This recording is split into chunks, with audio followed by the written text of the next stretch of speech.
Merry Christmas. We have a story tonight, and it's called The Christmas Tree.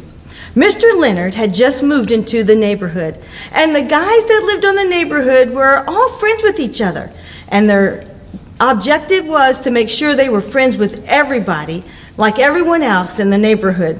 The friends were Sam, there was Alex, there was Jackson, Chloe, and there was Harley, and they had a lot of fun together. They played soccer, they played basketball, they played volleyball, any type of thing you could imagine, what kind of sports they were playing together with all the other neighborhood kids. Well, the lot they liked the best was the lot that was right next to Mr. Leonard's house. It was vacant. They would go over there, and for hours on end, they would play soccer and all the other sports, and they would challenge each other. And when Mr. Leonard would come out, they'd go, "Hey, Mr. Leonard, good to see you today." Mr. Leonard would turn around, or he would just act like he didn't even see him. And that went on for days. Mr. Leonard didn't want to make their acquaintance. Well, they would play the next day and the next day, and every day they'd see Mr. Leonard come out. They would say, "Mr. Leonard, good to see you." Nothing from Mr. Leonard. Well, one day, as the kids were outside playing, Sam noticed Mr. Leonard's newspaper was laying on his driveway. He goes, "I'm going to take his newspaper up to him, and maybe I'll get to meet Mr. Leonard. Then you guys can all run over and we'll say hi to him." So Sam went up to the house and he knocked. Guess what? Nobody came to the door. He knocked again. No one came. Sam looked at the friends and he goes, "I guess I'll leave the paper." He gently laid the paper in the chair on the porch, and down he went back to the vacant lot to play sports again. Well, this went on for weeks. The kids would try to say hi to Mr. Leonard, and he was not interested in making any friends. But something happened. Christmas began to fill the air. There was expectancy and excitement. There was Christmas music. There were lights. Everything was changing. There was baking going on. And if you ever know Sam's mama, she could bake the best cookies. Well, she was busy baking cookies in the house, and all the kids that came over to have some good snacks. And then Sam goes, "Mother, why don't you bake a tray of cookies and we'll all walk it over to Mr. Leonard's house, and that way we can get to meet him." She said, "Sam, that is such a great idea."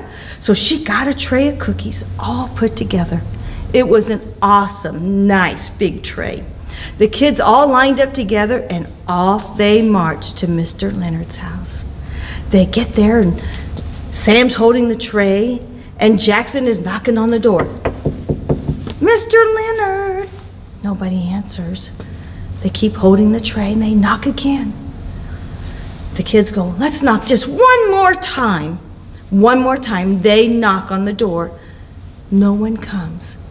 Once again, they take the gift they had brought, the cookies, and they put the whole tray of cookies on the chair on the front porch. They lay it there and they all walk off. Well, it was starting to get dark outside, and as they were heading home, they noticed one by one, all the lights on in the house were coming on. The trees were being decorated, the bright lights, the Christmas sounds were being out in the highways and byways. The kids were loving what they were seeing. Then they all turned around and they looked back from where they had come. It looked like a winter wonderland. All the lights were on, the trees were adorned with ornaments. It was beautiful, all except for one house, Mr. Leonard's house. He had nothing, zip, nothing. No lights, no ornaments, no anything in his yard. Sam goes, "I've got an idea, guys. Why don't we go to my house? And when we get to my house, I will see if we got any extra lights. Maybe we can come down and put all the lights on the big blue spruce in Mr. Leonard's yard." They all went back to Sam's house, and Sam's dad was standing there, and he said, "Dad, do we have any lights left? Because if we do, I think we need a..." "Sam, we do not need any more lights in our house," he said. "Remember, if you go outside and we put any more lights in our house, we don't have to wear sunglasses in the nighttime. There are so many lights." "No, Dad, not for us, Mr. Leonard.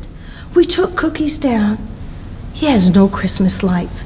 Do you think maybe we could take some of our extra lights if we have some and adorn his tree? You know, the big blue spruce in his front yard? He said, let me go see. Well, the kids anxiously waited for his dad, and up to the attic he went. He rummaged around a little while, and he came down with a box full of lights. Red, green, blue, orange, and yellow, all these beautiful lights. Sam goes, Dad, this is it, the perfect size, the perfect lights. We can take this to Mr. Leonard's. He said, okay, kids, I'm going with you this time, and we'll knock and see if he gives us permission to put lights on his big blue spruce. So down they all walk, down to Mr. Leonard's house. And they get there, and this time, Sam's dad knocks on the door. Mr. Leonard comes to the door, and he says, can I help you? Can I help you with something? Kind of in a gruff voice. And they said, well, Mr. Leonard, we noticed that you didn't have any Christmas lights, and we have a whole box of Christmas lights we are not using. And if it's okay with you, we would like to put them on your big blue spruce. Well, I've never had anybody ask me that, said Mr. Leonard, but I think it'll be okay. Just go ahead. It'd be nice. It'll be fine. It'll be fine. Mr. Leonard went back in the house. Sam's dad and Alex, Jackson, Chloe, Harley, and other kids all got together, and they started to adorn the big blue spruce. They were almost finished when Chloe goes, something is missing. This tree needs a star. I know we have an extra one at home. I'm going to run down to the house and see if my mother will let us borrow that star for the tree. Chloe goes down, and Harley goes with her, and they get there, and there's the star in the garage, just like she said. Mama gives her permission. She brings it back, and the kids go, let's see if Mr. Leonard wants to put the star on top of the tree. It is his tree. So they walk back up to his porch. They knock on the door. Mr. Leonard comes, this time not so gruff. They said, Mr. Leonard, we have got the tree all decorated, and now we want to put this big star on the top, but we want you to put the star. And they reached the star out to him. Mr. Leonard started taking the star, but they noticed his hands weren't just right. He goes, oh, my hands, with age, my hands just don't hold on to things anymore, and I just can't decorate trees and put up ornaments. Oh, Mr. Leonard, we'll help you. So they got the star, and Mr. Leonard walked down to the big blue spruce. And with a little bit of help, Mr. Leonard put the star on top of the tree. Sam's dad fastened it down just right. And then they went and got the extension cords, and Sam's dad did the honors. He said, let's count, you guys. 5, 4, 3, 2, 1. They plugged the lights in. The tree was lit up. It was gorgeous. It was the most beautiful tree you could ever imagine. Some were twinkling lights, and some were just lights that stayed on. And they all got back, and they said, look at the tree. And Mr. Leonard, you could almost see a tear. He said, I haven't had a Christmas tree in so long. My hands just don't work right anymore, and I can't put up lights, and I can't put up ornaments. Oh, thank you guys. Thank you so much, kids, for doing this for me. This is making this a grand Christmas. Well, the kids all told Mr. Leonard goodbye, and they all went home, and Mr. Leonard went in his house. A few days passed, and it was approaching Christmas. And Sam's mother said, Sam, I think we need to invite Mr. Leonard for Christmas dinner. Sam went down and invited Mr. Leonard, and he was all the more happy to accept that invitation. On Christmas night, he came in, and he was so excited. They had an awesome Christmas dinner. They sang just a couple Christmas songs, and then Dad read the Christmas story out of the Bible. And then it was time to pass out gifts. Sam's passed out some gifts to his mom and dad, and then his dad and mom passed out a gift to Mr. Leonard. They got him a sock hat that he could wear to help keep his head warm. And then Sam gave him a gift. He said, Mr. Leonard, we have a gift from all the kids, and it's just for you. And man, Mr. Leonard said, for me? From the kids? He opened it up, and inside was a card. It said, Merry Christmas, Mr. Leonard. We all want to help you this summer with your yard work. We want to help you take care of your yard. Merry Christmas, Jackson, Harley, Chloe, Alex, and Sam. Mr. Leonard once again kind of got a tear in his eye, and he goes, "This is the nicest gift anybody could ever give me. Thank you. Sam, you just tell all the friends, thank you so much for this Christmas gift." Well, it was getting late, and it was time for Mr. Leonard to go home. He took the card, and he stuck it away into his winter coat, right next to his heart. And he said, "This has been the best Christmas I've ever had. Thank you so much." And with that, Mr. Leonard went home that Christmas night. Well, Christmas is all about giving. It's all about presents, but not just presents like we're going to get, but it's about a present, a gift that God gave. The gift is his son. And it all took place one night when there was an angel, Gabriel, went to Nazareth to see a lady named Mary. And she said, "Mary, you are highly favored. The Lord is with you." And Mary was frightened. She had never seen an angel before. And the angel said, "Mary, don't be afraid. Don't be afraid, Mary. You're going to have a son, and his name is to be called Jesus. And he will be the Son of the Most High." Mary said, "Let it be done what you have said." And the angel went away. Joseph wasn't going to take Mary as his wife because she was going to have a child. He was going to let her go away. But an angel appeared to Joseph again, and this time in a dream. And he said, "Joseph, don't be afraid to take Mary as your wife. She's going to have a son, and he shall be called Jesus, because he will save his people from their sins." When Joseph awakened in the morning, he got up and he went and took Mary to be his wife. Well, time had passed, and Mary was getting closer to having baby Jesus. And there came out from Caesar Augustus a decree, a law, saying everyone had to travel back to their homeland for a census. So Joseph and Mary got together. They got on a donkey, or they walked. However they went, they had a long journey ahead of them. They were traveling from Nazareth all the way to Bethlehem. And remember, Mary was about to have a baby. They got into Bethlehem, and Mary goes, "Oh, Joseph, the baby's about to come." They looked around, and Bethlehem was full. There were people everywhere. People were everywhere because remember, everyone was coming to register for the census. Well, Joseph tried all the hard he could to find a hotel or an inn or a motel or somewhere to stay. No one had any room. They said, "We're out of room. There's no place for us to let you stay. We're so sorry." Well, Joseph had no place else to go but to a barn, a stable, kind of like a cave.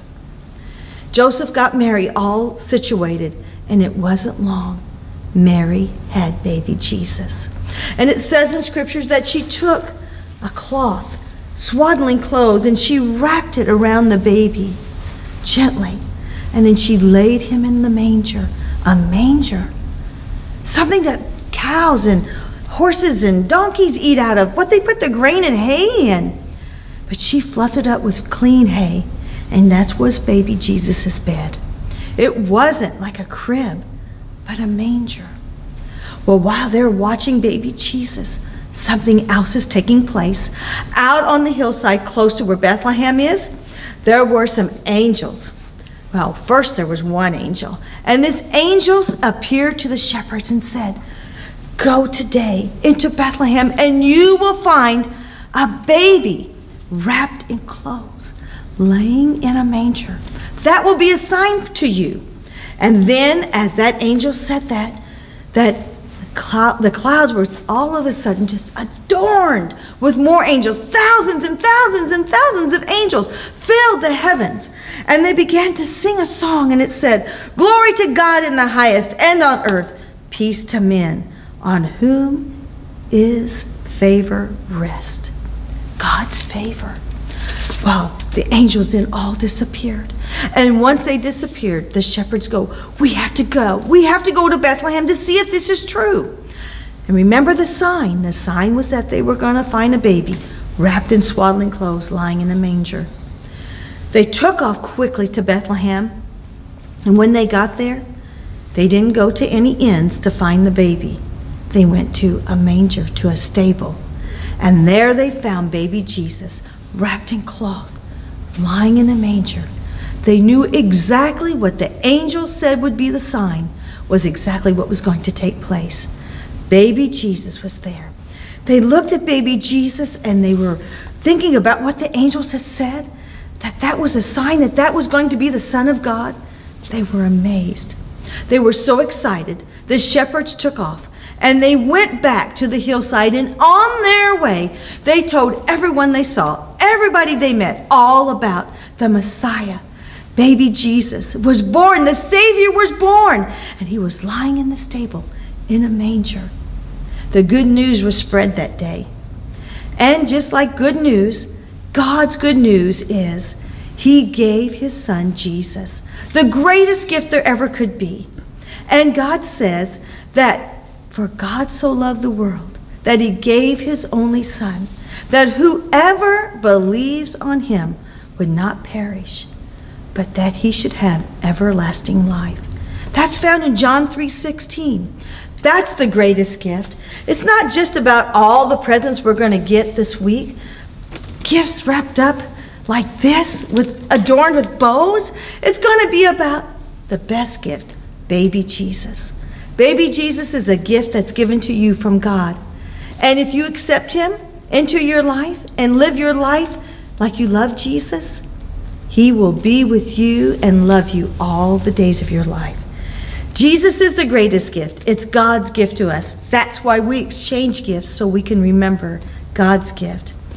God bless. You have a very Merry Christmas with your family and friends. Hope to see you in church Sunday or go to your church, and we love you. God bless. Merry Christmas.